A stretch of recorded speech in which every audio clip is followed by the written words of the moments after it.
अस्सलामुअलैकुम वरहमतुल्लाहि वबरकातुहू। मेरे प्यारे आका अलैहिस्सलातु तस्लीम के प्यारे दीवानों, खातून जन्नत हज़रत फ़ातिमतुज़ ज़ोहरा रज़ियल्लाहु तआला की कनीज़ों, माह मुहर्रमुल हराम अपने फ़यूज़ व बरक़ात को लुटाता हुआ हमारे और आपके सामने से तेज़ी के साथ रवां और दवां है। हमने आपकी तरफ से आए हुए तमाम सवालात मुफ्ती ज़ुबैर अहमद साहब क़िबला मिसबाही बरकाती की खिदमत में पेश किए और मुफ्ती साहब क़िबला ने कुरान व हदीस की रोशनी में, उलमा इकराम के कौल की रोशनी में आपके तमाम सवालों का बखूबी जवाब दिया। अब सवालों के जवाब के बाद हम चंद एतराज़ात के जवाब हासिल करने के लिए मुफ्ती साहब क़िबला की बारगाह में हाजिर हैं। आप जानते हैं कि अहले सुन्नत वल जमात का जो कुछ भी मौक़िफ़ है,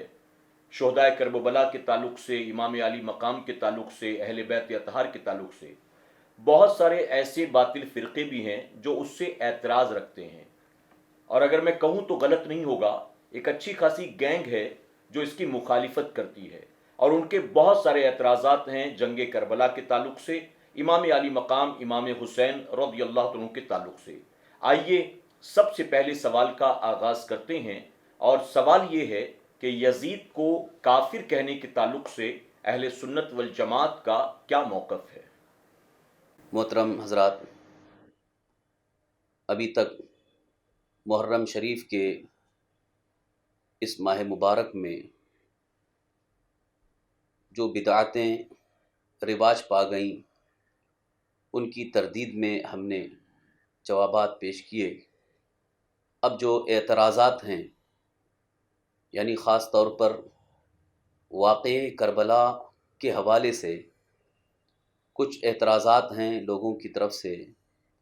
उन एतराज़ात के तशफ़ी बख्श जवाबात आप तक पहुंचाने की कोशिश कर रहे हैं। अभी जो पहला सवाल इस मकसद से कि तारीख़ करबला में, वाक़े करबला में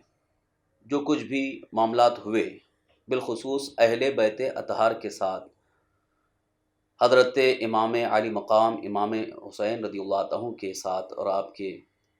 घर वालों के साथ जो मज़ालिम ढाए गए, ये तो मुसल्लमा तारीख़ है, मोतबर तारीख़ है। इसमें कोई शक व शुबा नहीं कि यजीद उस वक्त हाकिम था और उस वक्त उसके पास इक़्तिदार था और अपने इक़्तिदार से फ़ायदा उठाते हुए ये अहकाम जारी किए। जैसा कि बहुत सारे मौर्रिख़ीन इस बात पर मुत्तफ़िक़ हैं कि इमाम अली मकाम रज़ियल्लाहु अन्हु के ख़िलाफ़ फ़ौज कशी का जो हुक्म हुआ था वो यजीद ही की तरफ से था। ज़ाहिर सी बात है कि हाकिम के हुक्म से फ़ौज जा रही है और फ़ौज ने सारे मज़ालिम ढाए और जो भी मामलात हुए, बिलखुसूस अहले बैत अतहार को सख्त ईज़ा पहुँची। तो ये तो मुतहक्क़क़ है, साबित शुदा मसला है कि अहले बैत को यजीद की तरफ से बड़ी सख्त ईज़ाएँ पहुँची, तकलीफ़ें पहुँची। और ये भी हदीस पाक से साबित है। अल्लाह के हबीब सरवर कायनात सल्लल्लाहु अलैहि वसल्लम ने इरशाद फरमाया, मन आज़ा मुस्लिमन फ़क़द आज़ानी वमन आज़ानी फ़क़द आज़ल्लाह। जिसने किसी एक मुसलमान को ईज़ा और तकलीफ़ पहुँचाई, उसने गोया मुझे ईज़ा और तकलीफ़ पहुँचाई, और जिसने मुझे ईज़ा और तकलीफ़ पहुँचाई उसने अल्लाह को ईज़ा पहुँचाई। तो इस हदीस पाक की रोशनी में अगर यजीद के किरदार को देखा जाए और यजीद के हुक्म से जो ईज़ाएँ हुई उनके एतबार से देखा जाए तो यकीनन यजीद ज़ालिम है और इस मामले में काबिल गिरफ्त है। रहा मसला ईमान व कुफ्र का। ईमान व कुफ्र का एक मसला, ये कलामी मसला है, इल्म कलाम से ताल्लुक़ रखने वाला मसला है और इस सिलसिले में हमारी जमात के अकाबिर उलमा बड़े एहतियात के साथ अहकाम पेश करते हैं और फतवा देने की कोशिश फरमाते हैं, क्योंकि इल्म कलाम से ताल्लुक़ रखने वाली ये जो मसाइल हैं इनमें बड़े एहतियात की ज़रूरत होती है, बड़ा ही नाजुक मसला है। अब यजीद के ईमान व कुफ्र के मुतालिक बहसें हुई और अकाबिर उलमा ने इस सिलसिले में अपनी अपनी राय पेश की हैं, क्योंकि कुछ दलीलें ऐसी हैं जिन दलीलों की सूरत में हुक्म कुफ्र आयद होता है مگر کچھ دلیلیں اس کے برخلاف ہیں، تو جہاں دو طرح کی دلیلیں آ جائیں، متضاد دلیلیں ہو جائیں، تو اس میں تھوڑا احتیاط کی ضرورت ہوتی ہے۔ اسی بنیاد پر غالباً ہمارے امام اعظم ابو حنیفہ رضی اللہ تعالیٰ نے سکوت فرمایا۔ سکوت کا مطلب ہے خاموشی اختیار کرنا،